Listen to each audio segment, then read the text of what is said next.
Alright, welcome to MacDon's Vlog. And shout out sa inyo lahat dyan. Kumusta po kayo? Yon.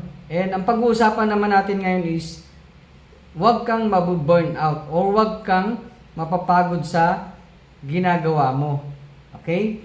So, syempre, bago tayo magpatuloy, mag-travel muna tayo saglit.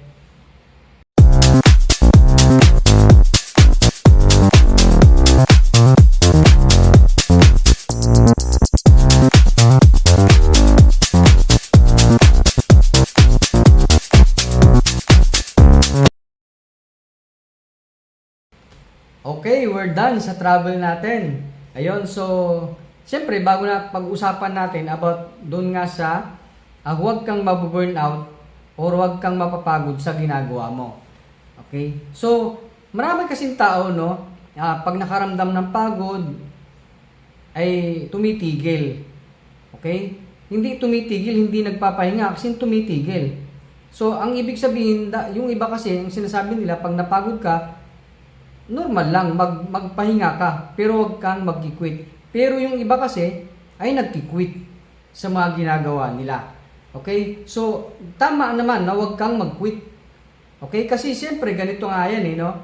Naalala mo ba nung bata ka pa, 3 years old, 4 years old ka? 'Di ba? So, pag tinatanong ka nila, anong sinasabi mo? Pag tinatanong ka, anong pangarap mo? 'Di ba? Sinasabi mo minsan, gusto mong maging doktor, gusto mong maging artista, gusto mong maging engineer, tama, gusto mo ganito, marami tayong pangarap sa buhay.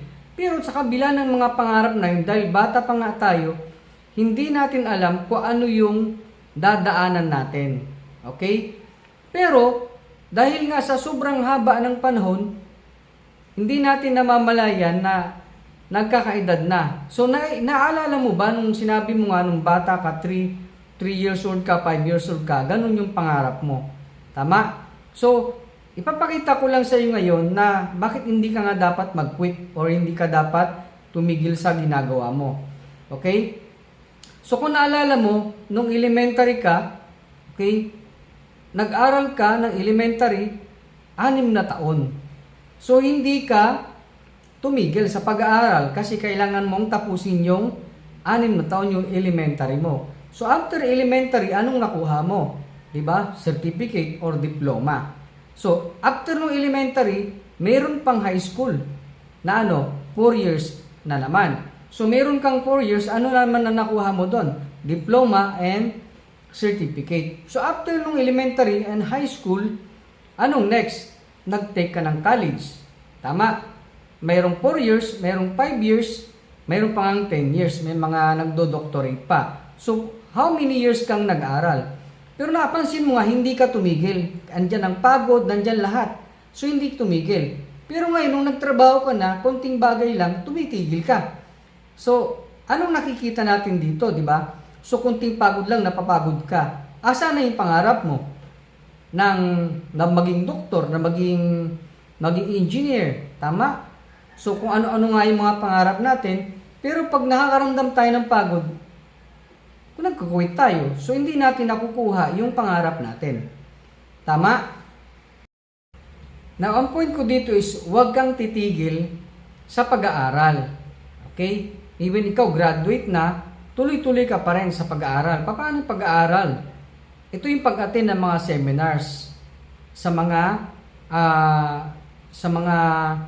entrepreneur na kakilala natin or sa mga mentor or sa mga coach, kailangan natin mag-attend ng mga trainings. Okay?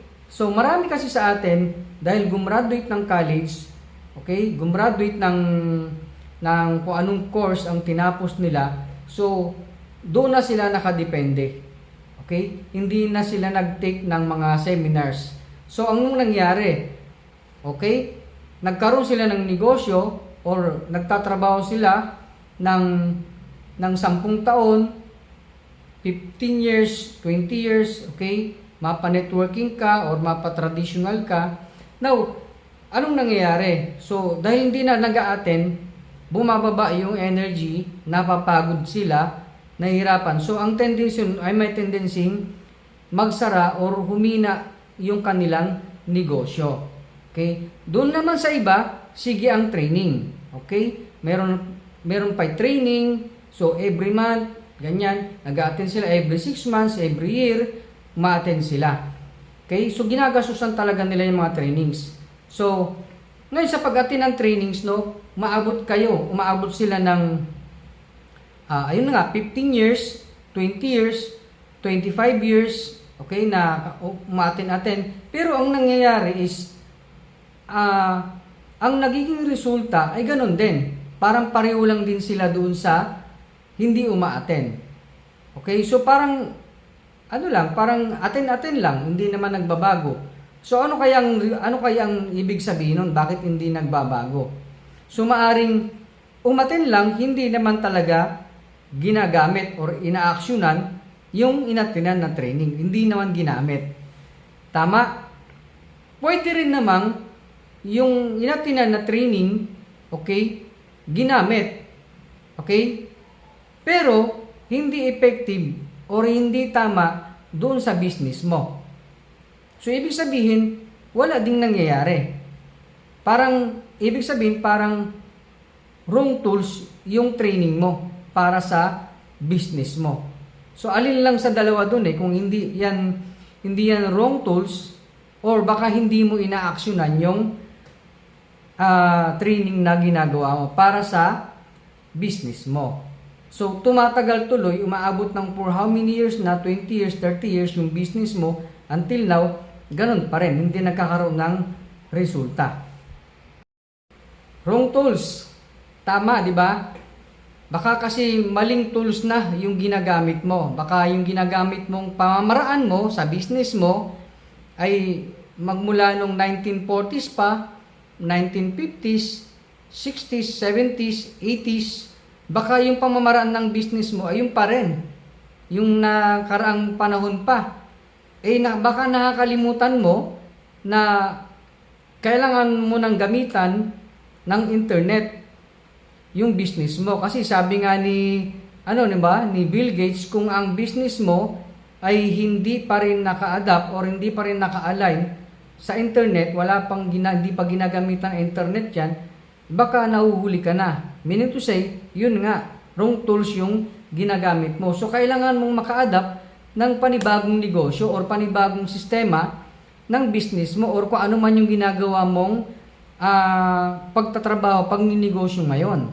Okay? So, baka kasi nahihirapan ka pa rin gawin, okay, para maka-adapt doon sa internet system, mahuhuli ka na talaga.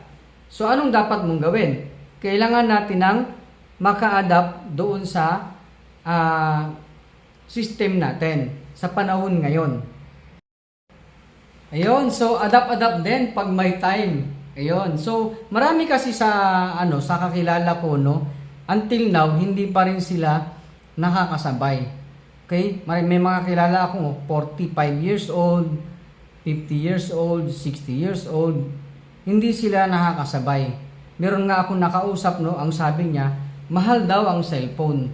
So, naalala ko tuloy nung bagong labas yung mga cellphone, yung mga 5110, ganyan, 3310, di ba?